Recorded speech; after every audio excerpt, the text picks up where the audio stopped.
Hi, this is Genevieve Stafford-Jack, and in today's video, another day, another challenge, right?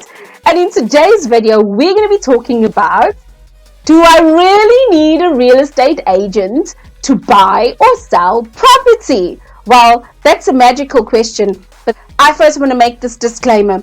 If you are new into property investing, then I want to impress upon you to have a real estate agent help you through this process. And here's the reason why. The reason why is the real estate agent has been there, done that, got the t-shirt. They do this over and over and over and over on a daily basis. This is literally their bread and butter. So let's imagine you are the seller and you want to sell your property. So you sell your property and you decide, okay, I'm gonna save on the agent's fees, and then I'm going to position my property slightly cheaper. What happens when somebody that comes to the door says, yes, I want to buy your property? Where to from there? Many people don't even know the basic step from there. They immediately assume that the new buyer or the buyer of the property is going to go to the bank, and then what? So there's some questions that may seem obvious to some, but it's not always obvious. Now, if you are somebody that is in the market, you're a property investor, you're new to property investing, you go through and you're looking for properties, and you're going to say, actually, I'm going to find a deal that is going to work for me, because if there's no real estate agent, it then means I could negotiate that person down on their property, and there's a win-win situation. So both scenarios, as simple as they are, I'm wanting to say this is where I have learned over time that it's really nice to have a real estate agent until I get to the experience where if I meet up with a deal that doesn't necessarily have a real estate agent, or I could find my way around that deal, I don't go for a real estate agent. Why? Because I've been through the process a number of times. Right? That's what happens when you do something repetitively. You can learn something in the classroom, but textbook will never meet reality 100%. There's going to be a couple of curveballs, and then what? So I would like to say, there's many deals that I'm pro a real estate agent, and there's other deals I'm like, not so much. Why? Because I've gained the experience over time. So I want to encourage, if you're a first-time buyer, whether you're buying your property as an investment opportunity or your home, I want to encourage you to get a real estate agent, because at that particular point, you are actually buying into the confidence and the experience and the knowledge of somebody. I really want you to see that, because the bigger picture, many people do not even know that as the buyer, you are not the one paying the real estate agent. The seller is paying the real estate agent. So the real estate agent is the agreement with the seller, a sole mandate or whichever mandate that they sign, that if this particular property is sold, they're going to get X amount percentage of that property.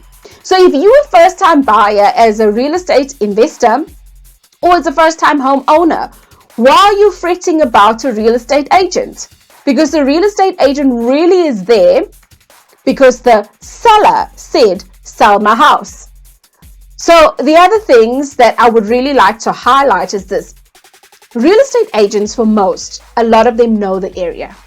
They know what is going on. They'll be able to tell you the history about what's happening in the streets. Sometimes that particular real estate agent is so proficient in selling in that particular street that they will even tell you, I sold that home in that home, in that home, in that home, in that home, and this home looks like X, Y, Z.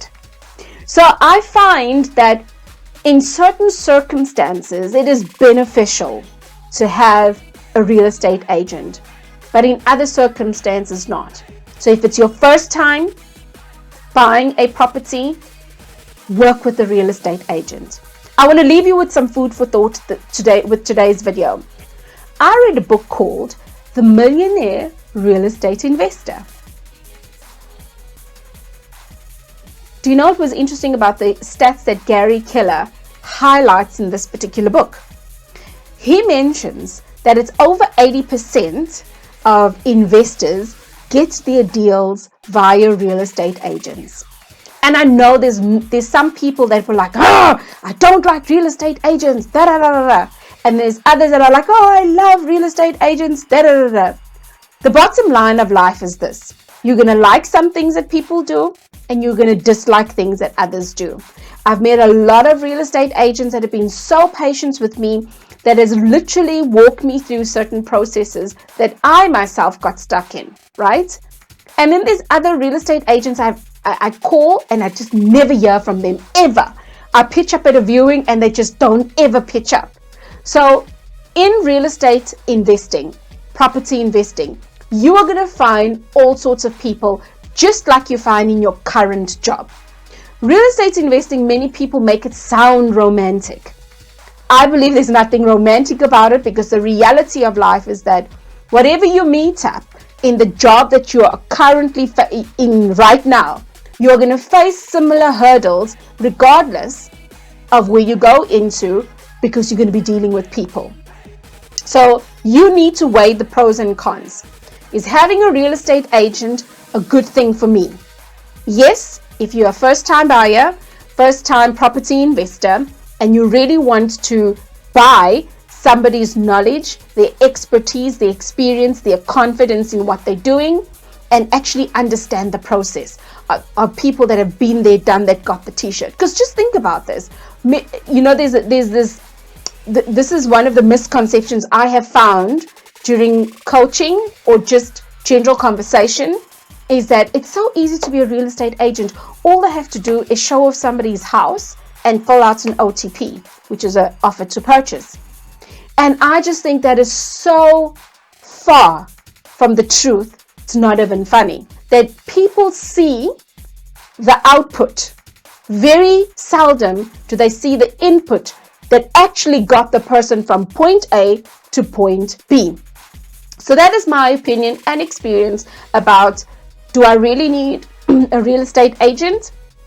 And I want to say, if you're a seasoned investor or somebody that has been seasoned in buying property over and over and over, there's nothing wrong, I believe, if you do not use a real estate agent, and when you find the deal that makes sense, you've done your negotiations, that you and the seller can then go and address the OTP, the offer to purchase, with a attorney.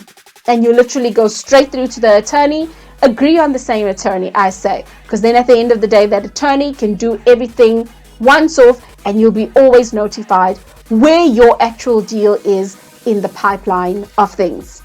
So that is it for me for today's question. So you take it from where you are. We're all in different places. Again, I would love to hear from you. What do you think of this video?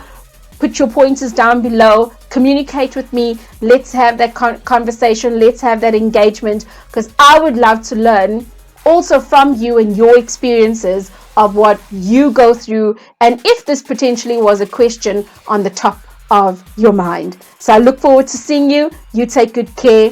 Until the next episode.